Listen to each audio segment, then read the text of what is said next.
Good morning. Apologize for being a little late this morning. Got out at 8:30, had plenty of time, and car wouldn't start. So finally got somebody else, got my mom to come help and let us borrow her car. And so here we are. If you would turn in your Bibles to the book of Philippians, that's where we'll be studying for the next couple of weeks. I'm hoping to make this more than a month, but we'll see. I've had the pleasure of listening to 3 lessons lately that I have made me want to come up and try something different than what I've usually done. For everyone who's been in the auditorium, you've seen me try to almost like cram for like some kind of horrible test, all these facts and minutiae for every lesson. And I want to try to get away from that because I don't think that that's a great way to learn. I also think that there's, and these lessons that I've alluded to have helped. Joe has given a lesson recently about the different styles of teaching, and listening to it, I was like, well, yeah, I could afford to do more of the facilitation type lesson where instead of coming in and being like, here's what we need to know, say, encouraging discussion. And that got bolstered when I've watched Mike Ward come in and do his classes where he, walks around the group and asks questions and encourages that thoughtful discussion. I've really enjoyed his way he teaches, and I want to do that. And I also want to, instead of going verse by verse and saying, here's what we can take from this verse, to take Adam's lesson style where he goes through and gives these broader strokes, but then really takes the content to say that. So we'll be trying something different, and I hope you'll bear with me. Hopefully I'll do a great job, and hopefully it'll spark some learning and some great discussion in the meantime. So with that out of the way, I just kind of want to explain what I'm wanting to do, and please feel free to give me feedback. I really want to try to improve how I teach and in the way I teach. So today's class, I want to kind of take the time to set the exposition for what we're going to study in Philippians, and then potentially get into the text. Because I really want to take this from just being a didactic lesson on the text of Philippians, but really set a stage to make it more of a grounded, practical study that kind of takes us beyond just to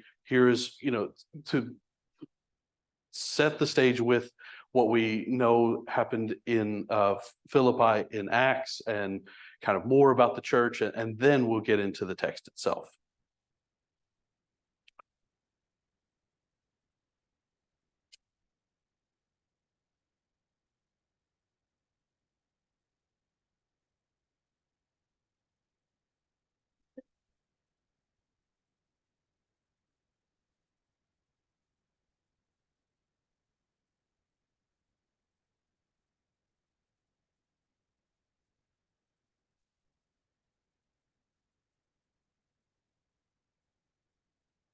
All right, so no, don't do this. I did this earlier.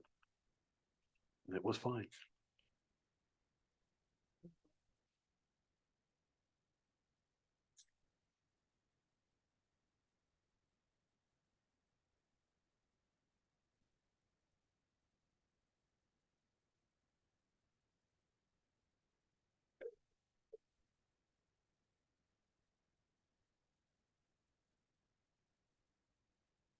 There we go. Okay. So Philippi is at this point in the biblical text an older city.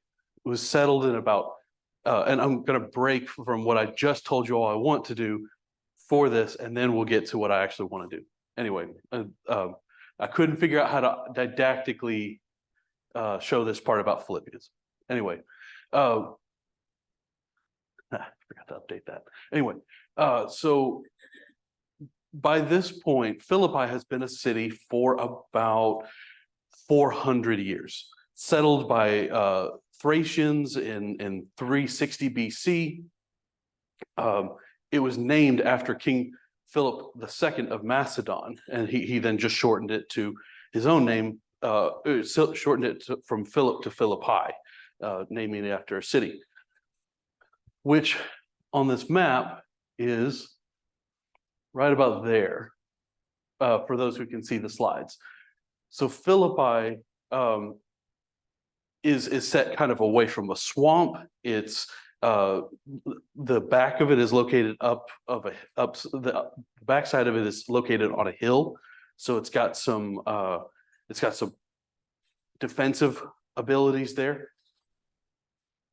What they later found when they settled this place was that there was a nearby gold mine, and this was great for them because not only were they able to start bringing in a lot of money and a lot of resources out of that area, but they also were able to set up a mint.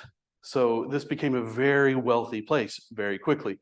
And so Philippi then later went and built up these massive columns and bulwark to help bolster the city and make it almost impenetrable. So there's a mountain to the back of it, there's a swamp to the left, there's a gold mine to the right.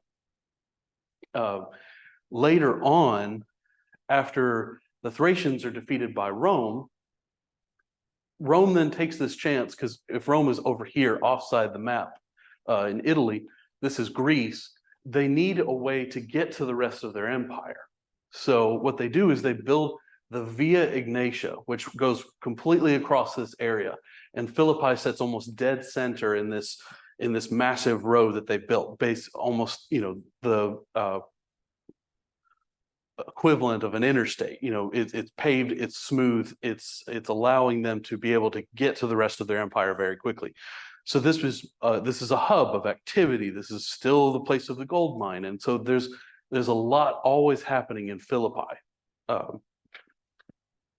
As I said, Rome comes in and destroys it in 168 BC, so 170 years after it's formed. It's then destroyed, and it falls off the map at that point. We really hear nothing in antiquity about what happened from 168 to about 44 BC.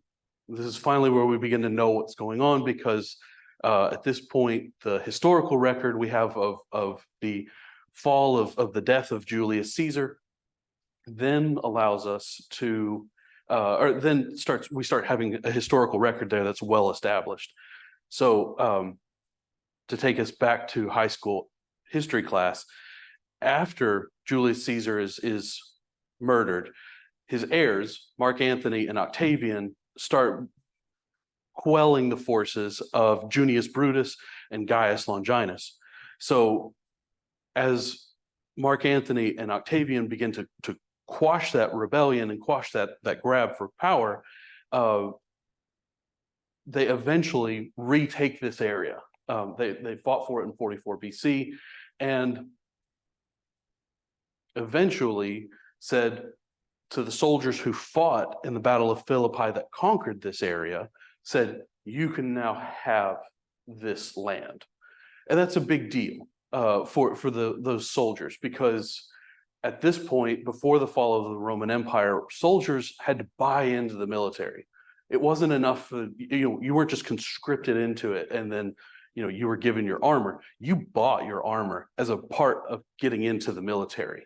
And so it was an honor, it was a privilege, it was also a way to immediately jump up the social rank. So then they're given this land. And they basically run it as a small Rome.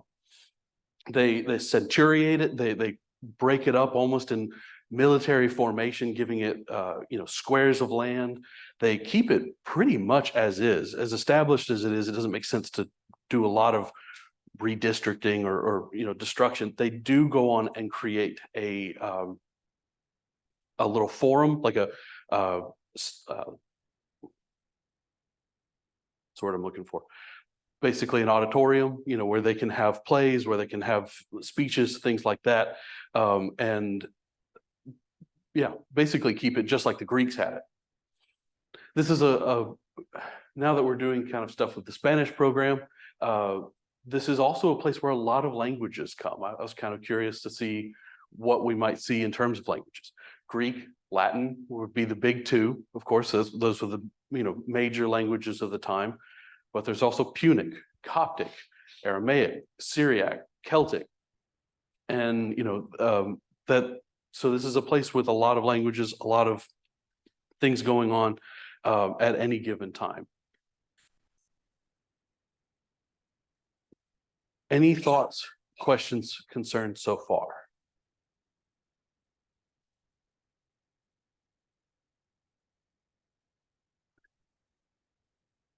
So yeah, here's more of yeah, I forgot the slides. So yeah, here's Mount Orbius to the back. Here's kind of an artist's rendering of what it would have looked like. Here you can see these massive these Macedonian walls that kind of come up and keep everything penned in. And here's what the forum would have been, this almost gladiatorial-like setup of a massive building with sloped, curved walls for mass attendance. And this road that you can see coming through here is that Via Ignatia that Rome had built and fortified over time.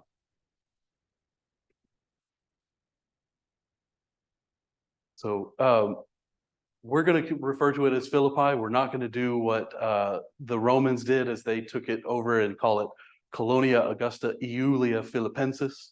I just think that that's a little wordy and think we can shorten it. Already covered this draft. So then, having established where we're talking about and what's around, I then want to look at the origin of the church to help us understand more of why, of who is being addressed with this letter, and kind of take it from just there's a church, to giving it some flesh and bones. So if you would, turn in your Bibles to Acts chapter 16. I know I told us Philippians, but let's start there.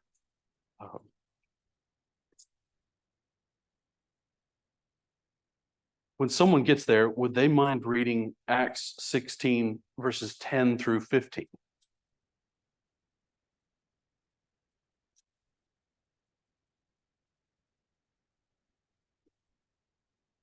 Paul, seeing the vision, immediately we sought to go on to Macedonia, including that God had called us to preach the gospel of this. So, setting sail from Troas, we went directly to Samothrace, the following day to Neapolis, and there in Philippi, which is the leading city of the district of Macedonia and the Roman colony. We remained in the city some days. On the Sabbath day, we went outside the gate of the riverside, where we supposed it was a place of prayer. And we sat down and spoke to the women who had come together. One who heard us was a woman named Lydia in the city of Thyatira, the seller of earthly goods, who was a worshiper of God. The Lord opened her heart to pay attention to what was said by Paul. After she was baptized, her household as well, she urged us, saying, "If you have judged me to be faithful to the Lord, come to my house and stay." And she prevailed upon us. Thanks for that, Joe. So to pick on you a bit, since you're the first one to speak up, in verse 12, it says that Philippi is one of the leading cities of where? Or sorry, yes. And I want to mention that because we're going to see in a lot of other mentions in the Bible that when they'll mention Macedonia and speak of it as a general area, instead of saying Philippi itself. So I want to mention that because we'll see that grouping happen later. So this is a chief city because it's got the focus of Rome, obviously. And we meet Lydia. Now, Joe or anyone else, why is it important that she's a seller of purple? Why mention it? She's an influential person, yes. Now, why is she influential? How do we infer that from the fact that she is a seller of purple?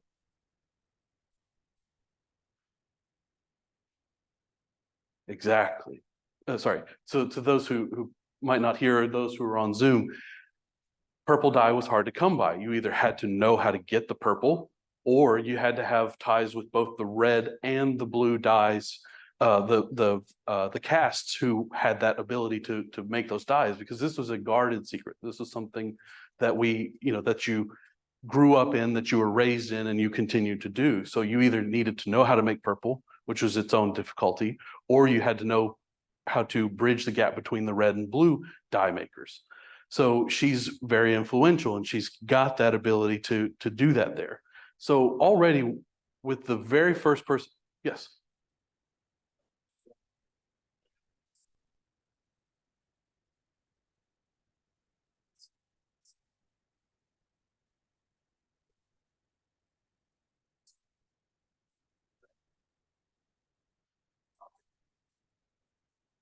Absolutely. Yeah, she is a businesswoman. You're absolutely right. And that's not entirely usual for women at this point. You know, they, for the most part in Rome, women were kind of property for the most part. But you do have instances where there are women who are more influential, who are businesswomen. So that's another great point, is we have an atypical woman who has a lot of ties and very influential. So this is someone who's basically the founding member of the church in Philippi. Thank you for that, Brett. I appreciate that. I hadn't thought of that, so I'm glad somebody did. And so her heart is opened and to the word. She's receptive. And what does she have? What does she have them do in verse 15? After she's baptized, she then invites them to her home. And the way that the way that Luke offers this is he says that she, in the King James anyways, that she constrained them. They had no ability to refuse this offer. So the very first instance of this is, by the way, this isn't in a church, is it? This isn't at her home. This is out where? Where's this meeting being held where they're talking? Just outside the gate. And why is that? Does anyone already know this answer of why they're out there? For prayer. But why aren't they inside? Can they not pray inside the walls? One of the reasons that they're outside the walls is that Rome had recently said Jews are not allowed in the city of Rome, expelling all Jews. So Philippi, being a little Rome, does the exact same thing. It says that Jews are not allowed inside. And this will be important to note later in the passage that we read, because they're really not meant to be in there. So we have Lydia and some others who are out there who are out there for prayer, and that's how they meet. So any thoughts on this before we go to the next passage?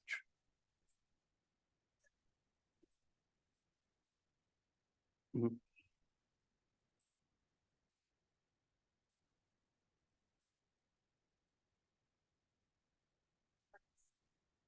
Oh, thank you.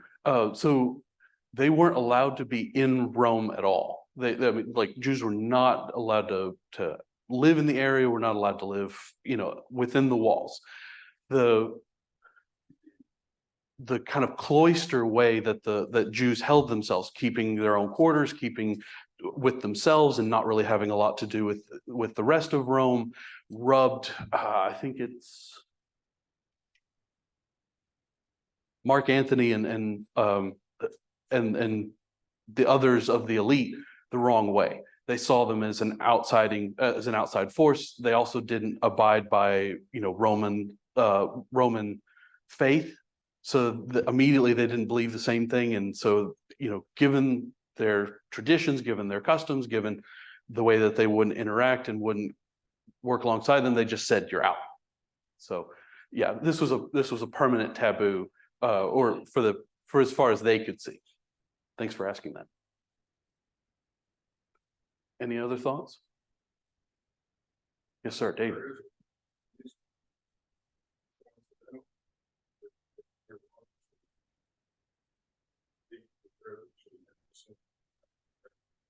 Mhm.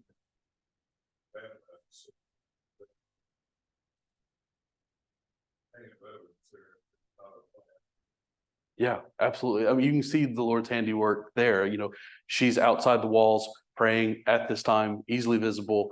There's water nearby for the very thing that he's opened her heart to. Yeah, you're right. This couldn't be more telegraphed of what was coming.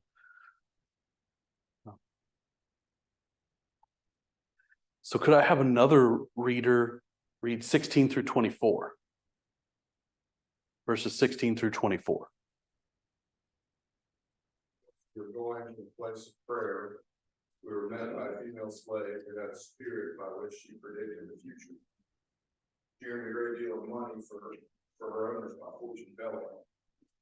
She called Paul and the rest of us, shouting, "These men are servants of the Most High God, who are telling you the way to be saved." He kept this up for many days. Finally, Paul became so annoyed that he turned around and said to his spirit, "In the name of Jesus Christ, I command you to come out of her." At that moment, the spirit left her. When her owners realized that their hope of making money was gone, they seized Paul and Silas and dragged them into the marketplace to face the authorities. They brought them before the magistrates and said, "These men are Jews and are throwing our city into uproar by advocating customs unlawful for us Romans to accept or practice." The crowd joined the attack against Paul and Silas. The magistrates ordered them to be stripped and beaten with rods. After they had been severely flogged, they were thrown into prison, and the jailer was commanded to guard them carefully. When he received these orders, he put them in the inner cell and fastened their feet in stocks. Thank you for that, Matthew. So now we're going beyond just it's the church's capital member to kind of what happens after Lydia is baptized. So we immediately run into trouble once Paul, Luke, Silas, and Timothy are in the walls of Philippi. That the woman possessed with a spirit of divination, who is kind of a pawn of some the King James has masters. What, Matthew, what did your version have instead of masters in verse 16?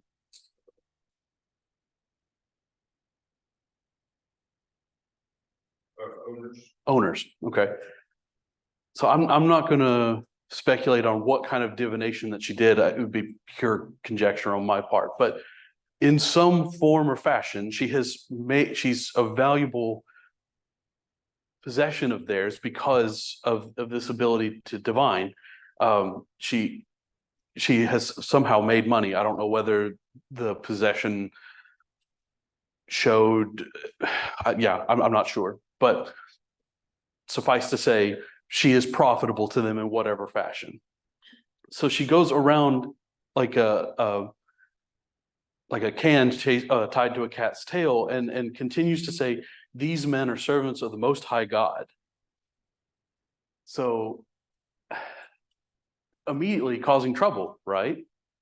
By consistently following them around and shouting this, she's bringing a ton of attention to these men who probably would like to lay low.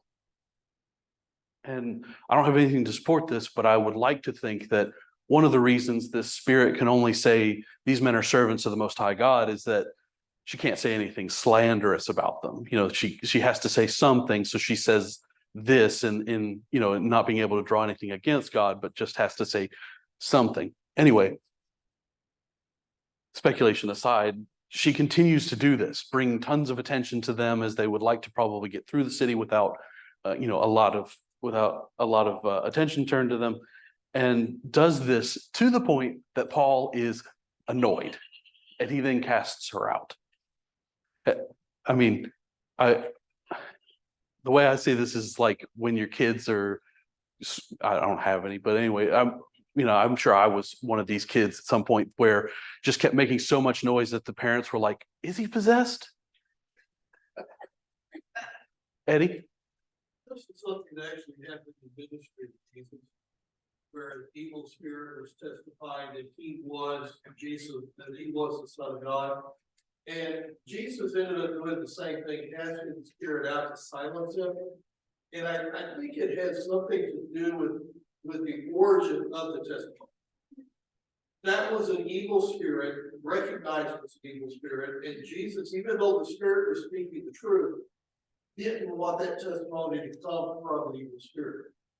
And I kind of think that may be the same thing here, that this woman is recognized as having the spirit of divination. And Paul and Silas don't want that testimony coming from that source. They want the testimony to come from the message they're giving. the demonstration of the Holy Spirit that they have. They're not wanting that testimony to come from a source that is disreputable. Yeah. And so but I think there's a clear connection with that same thing that happened during the ministry of Jesus. Couldn't agree more. That is a fantastic point. Even if it is the truth, if it comes from the wrong messenger, you've sullied the message. And no matter how true it is, that's a wonderful point. Thank you. And thanks for drawing the connection. I hadn't done that either. So having seen, that the spirit is cast out, the owners or masters then are furious. They've lost their cash cow.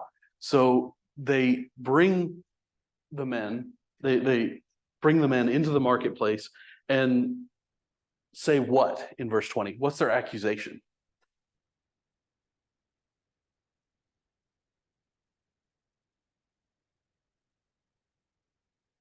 Now, is that true? Is it true that they're Jewish men? It is true, but they don't know that yet. And they're assuming that these men are not Roman. Now, that's going to be important later. But I mentioned that point that the Jews had been thrown out of Rome, and why it was important, and why it's important here is they are thinking we're following the rules, we're showing what good owners we are of Philippi.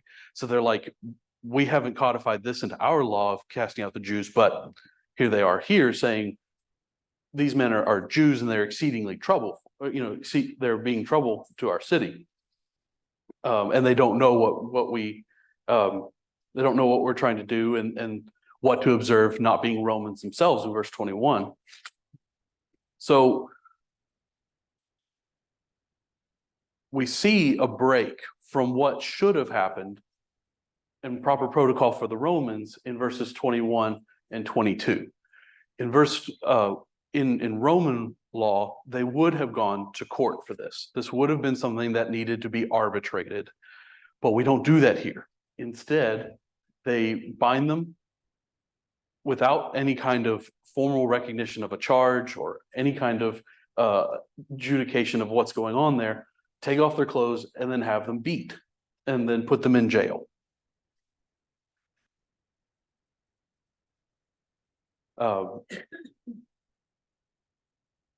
So then, can I have someone read 25 through 34? Third person read 25 through 34. Someone who hasn't read yet. About midnight, all of a sudden, praying, saying, God, prisoners were listening. Suddenly, prayer, foundation of the prison was shaken. Immediately, all the doors opened, and everyone's bonds were fast. When the jailer woke and saw the prison door open, he drew a sword and was about to kill himself. Supposing that the prisoners had escaped. But Paul cried out with a loud voice, do not harm yourself, for we are all here. And the jailer called for the lights and rushed in, and trembling with fear fell down with Paul and Silas. Then he brought them out and said, sirs, what must I do? He said. And they said, believe in the Lord Jesus, and you will be saved, and you and your household. And they spoke in the word of the Lord to all that were in his house. And he took them the same hour to life, and washed them of their sins. And he was baptized after he and all his family. Thank you. So something I want to point out. In verse 11, I won't make anyone answer this. You'll see that the pronoun used is we. It's an inclusive.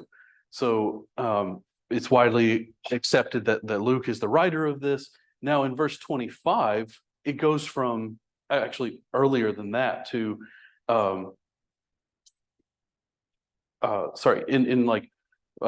verse 19, it goes from the inclusive we into Paul and Silas. So we get two people siloed out from the narrative, and it's no longer we were taken, but Paul and Silas were taken. So if we have Paul, Silas, Timothy, and Luke, now suddenly we have just Paul and Silas taken out. So presumably Luke and Timothy are elsewhere. They're then taken and beaten, and we see this separation of our company into verse 25. At midnight, Paul and Silas are praying and saying praises unto God. So I do think this is amazing in verse 25, how despite the fact that they have been publicly shamed, stripped of their clothes, beaten, Paul still has the will and the energy to pray. I mean, just, to pray and sing praises. That's the part I was hanging up on. And everyone else hears them. The Greek has the word for prison here. I forget what the term is, but it's the innermost part of the prison. And that's important. And I'd like to assert that that's important. The prisons at this time were often built like shells, with ever increasing smaller circles, with more defenses as you go inward. The outside, the main walls had kind of an open court where people could mill about and do whatever during the day. You had an inner one that was just, with an inner wall, and that kept, your basic people who needed to stand trial, not your most threatening people.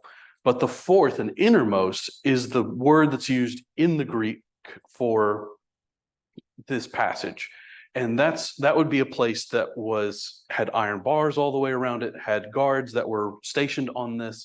And despite the fact that they have had no trial, have had no official charges brought against them, they are now put into the innermost section of this prison. So to really drive home how unorthodox this was for them, just want to say that they are then stationed in the prison in the deepest part. So just driving home the atypical type of process that there's been here. We've all heard this story a dozen times, so I won't belabor it, but obviously as they are singing and praying, the foundations of the prison are shaken, all the doors are opened, and as the jailer thinks everyone is definitely gone, with his absolute bedlam, and now I'm going to be held responsible as he's about to kill himself. I don't know why I'm doing seppuku, that's Japanese. I don't know what he would have done. Anyway, Paul stops him and says, hold up, and we're all here. So he then takes them to his home, washes their stripes. He, having seen this very amazing moment, then says, what do I need to do to be baptized? He feeds them, and then he and his entire household are baptized. So we have potentially our second group of people being baptized, with the Philippian jailer obviously at the head of this. So with that, we reach the end of this. They then do go back to the prison. But could I have someone read 35 through 40, just so we can wrap up this section of what's happening in Philippi at the start of the church here? 35 through 40.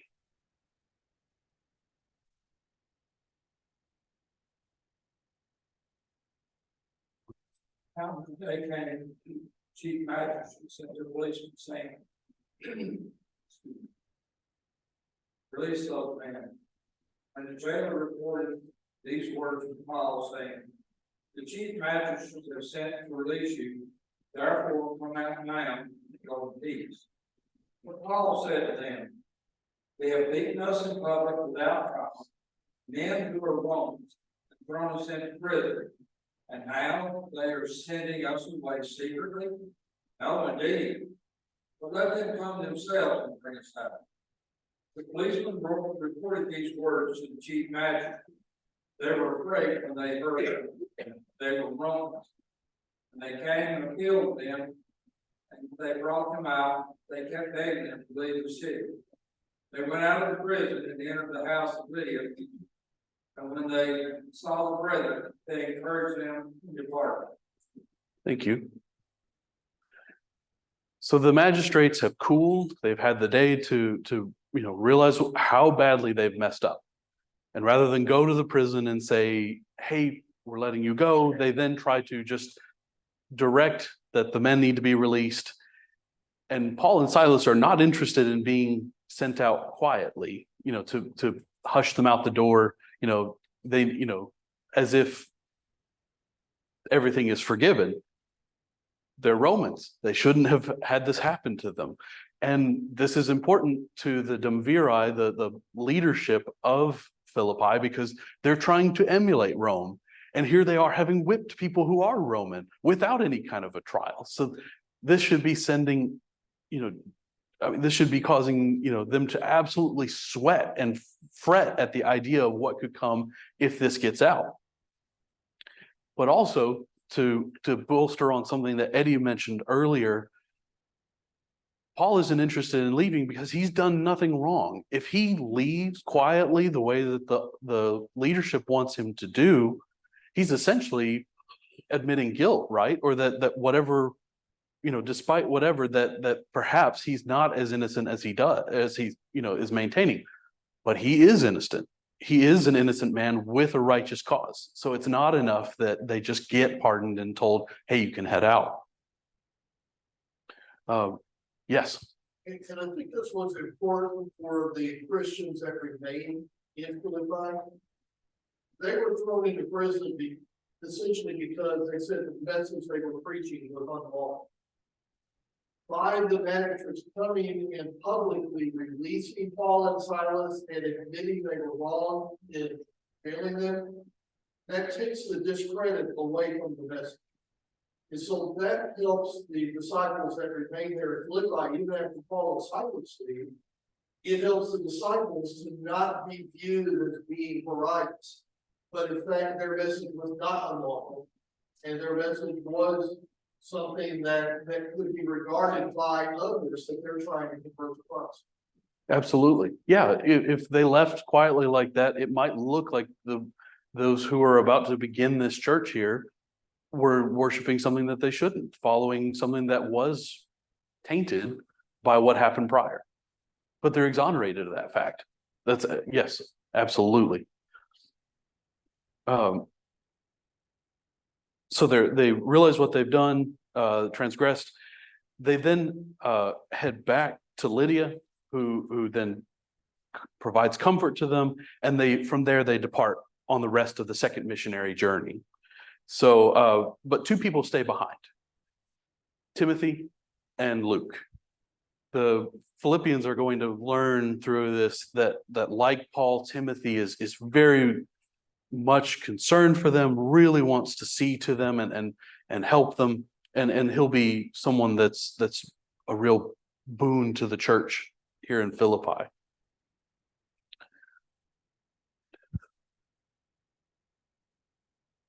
Any other thoughts, questions, concerns about this passage, everything that we've encompassed so far? Okay. So I'd like to ask, who could have come to the church after the events that we read about here in Acts? Who was likely to, what people might have then started to come to the church? Just to kind of give us an idea of how, as this church grows, might have been its constituents.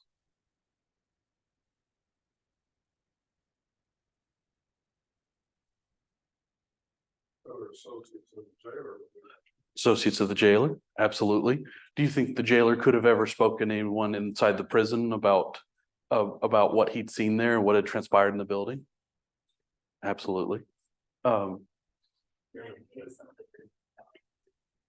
That scene as it really showed the work of the Spirit working in that prison. None of the prisoners are left.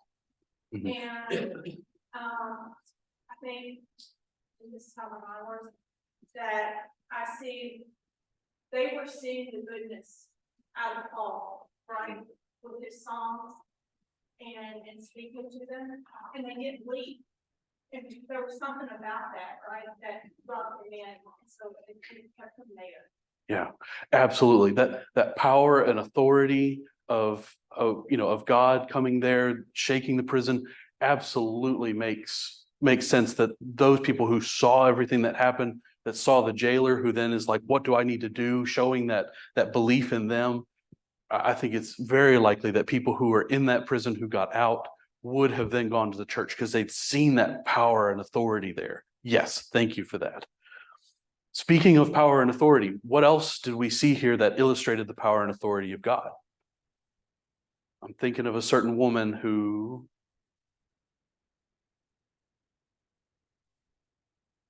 thinking that perhaps she could have, anyone who saw the event happen, I would like to say could have also, could have also gone to the church afterwards.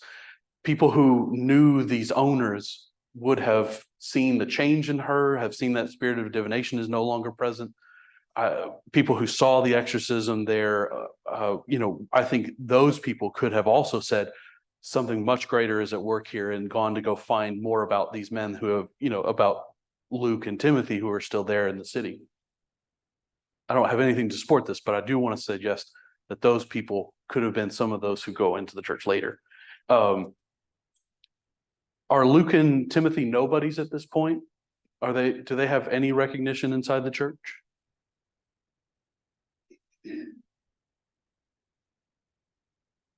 I'd like to suggest that people who knew Timothy and Luke could have come, whether that's just a passing thing or whether that was, longer term. Travelers, obviously other Christians as they are traveling on this Via Ignatia that leads through Greece could have been people. And I hope you'll pardon this kind of speculation here, just because I'd like to think that it does have some ties to, passages. This isn't without some kind of way to say there's a possibility here. But I really want to talk about who could be populating our church, because it takes it from just it gives us context, and it takes it from something just it gives us some practicality and some authenticity, perhaps, at least tries to grasp at that more. All right, so we've got about 5 minutes left. Next week, we will look at the Philippian church, kind of the character of it, so that way when we read, when we start Philippians 1, we can kind of have an idea of who we're dealing with now that we've kind of talked about the history of it and the foundation of the Philippian church. And with that, we'll just look at time and place real fast. The time of the letter of Philippians is 61, 63 AD, during which time Paul is in prison. There's some debate on where this was written, and it all has to center around where Paul is at the time of his writing, like how far into his what's the word I'm looking for? Into his incarceration. Incarceration is the wrong word. Where he is in his process. So J.W. Shepherd, David Liscombe will say that he's in Rome at this point. L.A. Mott will offer that he's in Caesarea much earlier. But regardless, Paul is is captive of Rome at this point, waiting to stand trial. Any other comments? Anything else that we want to discuss before we conclude?